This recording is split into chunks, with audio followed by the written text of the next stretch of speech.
আচ্ছা এবার বলেন, আমি সহজ করে দিই, বলেন কোন সূরা না পড়লে নামাজ হয় না?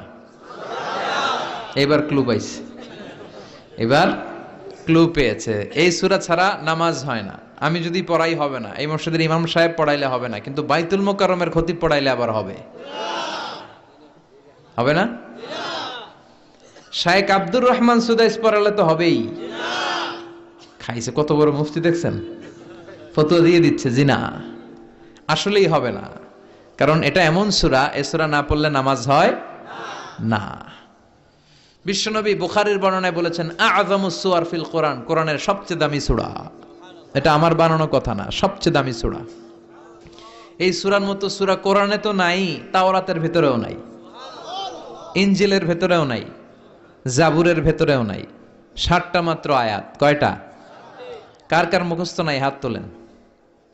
সূরা ফাতিহা মুখস্থ নাই?